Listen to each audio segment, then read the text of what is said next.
భీమ్ జై భీమ్. నిజంగా ఈరోజు ఏదైతే సమతా సైనిక్ దళ్ ఒక అన్యాయానికి మారుపేరుగా నుంచున్నటువంటి పరిస్థితిలో ఉన్నటువంటి ఒక కుటుంబానికి సమతా సైనిక్ దళ్ బాసటగా నుంచుంది. ఈరోజు నేను యాజ్ ఎ ఫారూక్ షుబ్లీగా, లేకపోతే ఒక మైనారిటీ హక్కుల పరిరక్షణ సమితి వేదికకి అధ్యక్షుడుగా ఏమాత్రం కూడా ఇక్కడ రాలేదు.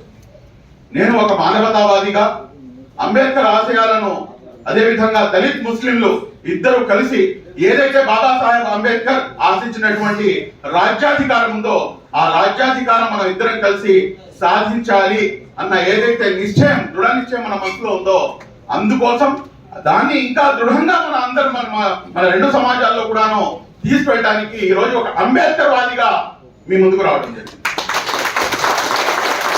ఏదైతే ఈ రోజుల్లో సమతా సైనిక్ దళ్ చేపట్టినటువంటి ఏదైతే ఈ దీక్షలో ఈ రోజు సావిత్రిదేవి గారు, అదే విధంగా అతని సోదరుడు కోడికత్తి శ్రీను సోదరుడు, ఈ రోజు వీళ్ళిద్దరూ అనేకమైనటువంటి ఇష్యూస్ తో వీళ్ళందరూ కూడాను సతమతమవుతారు.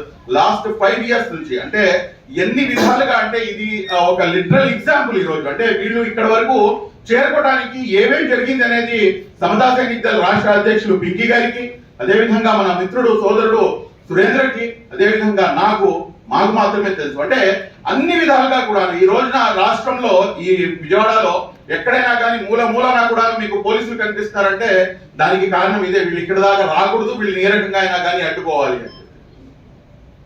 ఈరోజు పరిస్థితి ఎంత దారుణంగా ఉందంటే, నిజంగా ఈరోజు నిన్న సోదరుడు ఒక మీడియాతో మాట్లాడుతూ, ఆ మీడియాతో మాట్లాడినటువంటి మాటలు ఏంటంటే, జలపల్లి శ్రీనివాస సోదరుడు, ఇక్కడ కూర్చున్నటువంటి సోదరుడు, 125 అడుగుల ఏదైతే మీరు అంబేద్కర్, అంటే ప్రాణం లేని అంబేద్కర్ విగ్రహాన్ని అయితే మీరు కట్టారు, కానీ అంబేద్కర్ వాది మరియు అదే విధంగా అంబేద్కర్ గారికి వారసుడైనటువంటి కోడికత్తి శ్రీను అలియా జలపల్లి శ్రీనివాస్ మీరు కటకాల వెనకాల పంపించేశారు అని చెప్పేసి అతను చెప్తే అతని యొక్క వేదన నిజంగా వర్ణించలేదు. ఈ రోజు మన సమాజాల మీద ఏంటంటే ఏదో విధంగా ఏదో చేశాము, మేము ఏదో ఉద్ధరించిస్తున్నాము అని చెప్పేసి మా మొహం మీద ఇంత పడేసి మీరు ఇష్టం వచ్చినట్టుగా పనిచేసుకుంటూ ముందుకు కొనసాగుతున్నారు. ఏదైతే నిజమైనటువంటి రాజ్యాధికారం ఉందో ఆ నిజమైనటువంటి రాజ్యాధికారం మా చేతికి ఇవ్వట్లేదు. ఈ రోజు మీరు చూసుకుంటే కనుక అన్న ఇందాక అన్ని అంశాలను కూడా ప్రస్తావించాడు. ఎన్ని ఇష్యూస్ ఎక్కడి నుంచి మొదలు పెట్టాలి, ఎక్కడికి ఏం చేయాలో తెలియదు, గుండె తరుక్కుపోతుంది. ఎందుకు అంటే కేవలం మనం బహుజనులం కాబట్టి, దళిత వర్గాల నుండి, మైనార్టీ వర్గాల నుంచి మేము ఉన్నాం కాబట్టి ఈ రోజు మాపై అనేకమైనటువంటి దాడులు, ఎక్కడి నుంచి మొదలు పెట్టాలి, ఎక్కడికి ఏం చేయాలో కూడా తెలియనటువంటి పరిస్థితి.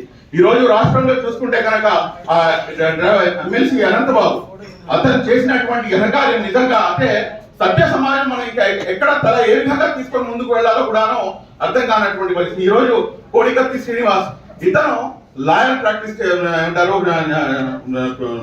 జైల్లో ఉండి లాయర్ చదువుతున్నాడు. అంటే అతని యొక్క ఆశయాలు ఎంత ఉన్నతంగా ఉన్నాయి చూడండి. అతను బయటకు వచ్చి నేను సమాజానికి, నా సమాజానికి ఏమైనా చేయాలి అంటున్నాడు.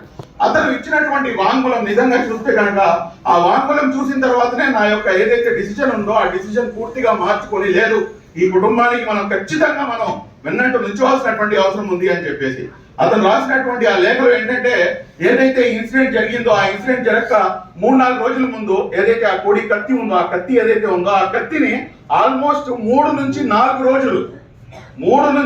రోజులు అతను ఎవ్రీడే దాన్ని స్టెరిలైజ్ చేసేవాడు. ఎందుకు స్టెరిలైజ్ చేస్తారండి? స్టెరిలైజ్ ఎందుకు చేస్తారంటే ఏదైతే పన్నాగం పన్ని ఈ రోజు ముఖ్యమంత్రిగా మీరు అధికారంలోకి రావడానికి ఈ రోజు నా దళిత బిడ్డని, దళిత సోదరుని మీరు ఒక పావుగా వాడుకొని మీరు ముఖ్యమంత్రి పీఠంపై అధిష్ఠించి కూర్చున్నారు. కూర్చున్న తర్వాత ఈ రోజు మీరేమో వాళ్ళని పట్టించుకోవట్లేదంటే ఎంత దారుణమైనటువంటి అంశం ఇది, ఎంత ప్రీ ప్లాన్ గా ఇది జరిగింది అనేది చాలా స్పష్టంగా అర్థమవుతుంది. ఇక్కడ లోకల్ కోర్టు వాళ్ళకి బెయిల్ ఇచ్చినా గానీ మళ్ళా వాళ్ళకి బెయిల్ క్యాన్సిల్ చేయడానికి ఈ రాష్ట్ర ప్రభుత్వం బెయిల్ క్యాన్సిల్ చేయించిందన్న సంగతి మనం మర్చిపోకూడదు. ఈ రోజు ఎన్ని సంఘటనలు జరిగినా కానీ ప్రతి సంఘటనలో కూడాను మాక్సిమం ఏంటంటే దాంట్లో దళితులైనా ఉంటున్నారు, లేదంటే కనుక ముస్లిం మైనార్టీ వర్గానికి చెందినటువంటి ప్రజలైనా ఉంటున్నారు. ఎక్కడి నుంచి మొదలు పెట్టాలో, ఎక్కడి నుంచి ఎండ్ చేయాలో కూడా తెలియనటువంటి పరిస్థితి. ఇది కాంట్ బట్ సిచ్యువేషన్ అంట. అంటే ఇప్పుడు కాకపోతే మరెప్పుడు ఇప్పటికైనా కానీ మనం అందరం కూడాను ఏకంగా ముందుకు కదలాల్సినటువంటి అవసరం ఉంది.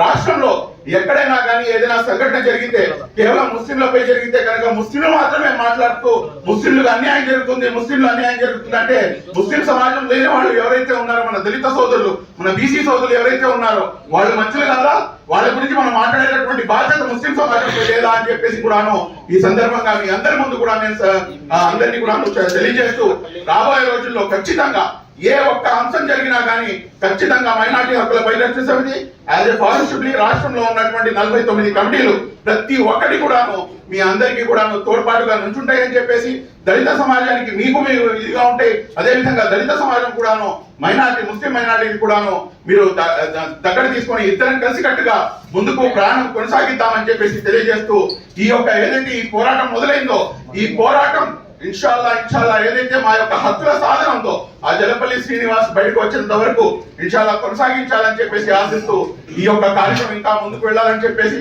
ఈ కార్యక్రమం పూర్తయ్యేంత వరకు మైనార్టీ హక్కుల పరిరక్షణ సమితి సమతా సైనిక్ దళకి పూర్తిగా మద్దతుగా ఉంటుందని చెప్పేసి నేను స్వయంగా కూడా సమతా సైనిక్ దళలో ఒక సైనికుడుగా దీనిలో పనిచేయడానికి కూడా సిద్ధంగా ఉన్నాను అని చెప్పేసి